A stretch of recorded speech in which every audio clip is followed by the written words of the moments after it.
دور نبوت حضرت محمد صلی اللہ علیہ وسلم ایک جن مدینے میں داخل ہوا جو آدھا انسان کی شکل میں اور آدھا جن کی شکل میں ہے، جس کا قد 40 گز لمبا تھا۔ مدینے کے لوگ ڈر اور خوف کی وجہ سے مسجد نبوی کی طرف بھاگے اور رسول خدا صلی اللہ علیہ وسلم کے پاس آئے اور کہا، یا رسول اللہ، اس خوفناک بلا سے ہمیں بچائیں، اور وہ بلا مسجد نبوی کی طرف آ رہی ہے۔ رسول خدا صلی اللہ علیہ وسلم نے فرمایا، تم لوگ کیوں ڈر رہے ہو؟ میں تم لوگوں کے پاس موجود ہوں۔ وہ جن جیسے ہی مسجد نبوی کے صحن میں آیا، رسول خدا کو سلام کیا اور اپنی پیشانی زمین پر رکھ کر نبی کا سجدہ تعظیم کیا اور کہا، یا رسول اللہ، میں آپ کے پاس ایک آرزو لایا ہوں۔ یا رسول اللہ، میری آرزو پوری کریں۔ رسول خدا صلی اللہ علیہ وسلم نے فرمایا، کیا آرزو ہے؟ اس نے عرض کیا، یا رسول اللہ، آپ یہ دیکھ رہے ہیں، میرے گال پر خون اور پیپ اور میرے ہاتھ کھجور کے پتے سے بندھے ہیں۔ رسول خدا نے فرمایا، کس نے اور کب باندھے؟ اس جن نے کہا، یا رسول اللہ، حضرت آدم علیہ السلام سے 30,000 سال پہلے اللہ نے مجھے زمین پر پیدا کیا۔ میری طاقت اور پاور پوری جن مخلوق سے زیادہ تھی۔ میرے سامنے جو بھی آتا تھا میں اسے قتل کر دیتا یا معذور کر دیتا۔ ایک دن میرے سامنے ایک نوجوان بہت ہی خوبصورت تھا جو مخلوق جن سے نہیں تھا۔ میں نے چاہا اس کو قتل کروں۔ میں نے اس سے کہا کہ میں تمہیں قتل کروں یا معذور کروں۔ اس نوجوان نے کہا، کیوں؟ میں نے کہا، یہ میرے دل کا شوق ہے، اس میں مجھے مزہ آتا ہے۔ اس نوجوان نے کہا، تم نے قتل کتنے کیے ہیں اور کتنوں کو معذور کیا ہے؟ میں نے کہا، بے پناہ۔ اس نے کہا، آج سب کا حساب کروں گا۔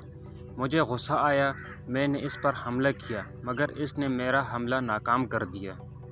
اس نے مجھے گال پر ایک تھپڑ مارا اور اس کے ایک تھپڑ میں بے جان ہو گیا۔ پھر کھجور کے پتے سے اس نے میرے ہاتھ باندھ دیے۔ میرے اندر جتنی طاقت تھی اس کے ایک تھپڑ سے ختم ہو گئی۔ میں نے اس کی بہت منت کی، مجھے آزاد کر دو۔ وہ جاتے جاتے میری نظر سے غائب ہو گیا۔ میں اپنی قوم جن کے پاس آیا، سب نے میرا علاج کیا، نہ میرا درد گیا نہ میرا خون بند ہوا۔ میری قوم نے میرے ہاتھ کھولنے کی بہت کوشش کی مگر میرے ہاتھ نہیں کھلے۔ وہ سب بے بس ہو گئے، مجھے میرے حال پر چھوڑ دیا۔ میں بھی بے بس ہو کر بیٹھ گیا۔ 30,000 سال بعد اللہ نے حضرت آدم علیہ السلام کو خلق کیا۔ میں ان کے پاس آیا، انہوں نے اپنی پوری نبوت کا زور لگایا مگر میرے ہاتھ نہیں کھلے، میرا درد بھی نہیں ختم ہوا۔ پھر میں حضرت شیش کے پاس آیا، ان سے بھی کچھ نہ ہوا۔ پھر ان کے بعد اللہ کی جتنی بھی نبی آئے سب کے پاس گیا پر کسی سے بھی کچھ بھی نہ ہوا، میرا ہاتھ نہ کھلا اور نہ ہی میرا درد ختم ہوا۔ اور جب حضرت ابراہیم علیہ السلام آئے تو میں ان کے پاس آیا، انہوں نے بھی بہت کوشش کی، ان سے کچھ نہ ہوا۔ پھر ان پر اللہ کی وحی ہوئی، اے ابراہیم، اس کو چھوڑ دو، اس کو وہی کھولے گا جس نے اس کو باندھا ہے۔ میں نے حضرت ابراہیم علیہ السلام سے کہا کہ وہ کون ہے، وہ کب آئے گا؟ تو انہوں نے آپ کا بتایا۔ تب سے میں آپ کا انتظار کر رہا ہوں اور وہ انتظار آج پورا ہوا۔ اس جن کی باتیں سن کر وہاں کھڑے اصحاب نے کہا، یا رسول اللہ، اس کے ہاتھ تو ہم کھول دیتے ہیں۔ اب اصحاب نے بھی بہت کوشش کی، وہ سب حیران ہو گئے، یہ کھجور کا پتا اتنا مضبوط جو ہمارے تلواروں سے نہ کٹا۔ اصحاب بھی بے بس ہو کر بیٹھ گئے۔ اس جن نے کہا، یا رسول اللہ، آپ میری آرزو پوری کرو۔ اتنے میں ایک شخص کا مسجد میں آنا ہوا۔ اس شخص کو دیکھ کر وہ جن ڈر گیا اور رو کر نبی صلی اللہ علیہ وسلم سے کہنے لگا، یا رسول اللہ، مجھے بچاؤ، اپنی پناہ میں لو۔ تو رسول اللہ صلی اللہ علیہ وسلم نے فرمایا، کیوں ڈر رہے ہو؟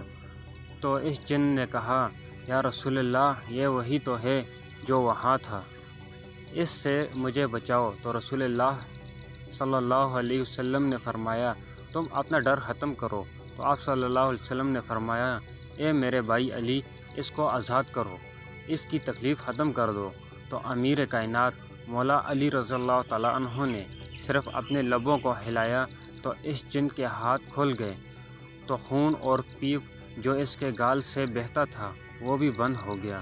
اس جن کی وہی طاقت، وہی قوت، جان میں جان آ گئی۔ وہ جن فوراً حضرت علی رضی اللہ تعالیٰ عنہ کے قدموں میں گر گیا اور کہا کہ مجھے اپنا غلام بنائیں، اور اس کی آرزو پوری ہو گئی۔ رسول خدا صلی اللہ علیہ وسلم نے فرمایا اب تم واپس چلے جاؤ۔ تو اس جن نے کہا یا رسول اللہ، مجھے ہزاروں سال بعد حق ملا ہے، تو میں حق کو چھوڑ کر کہاں جاؤں؟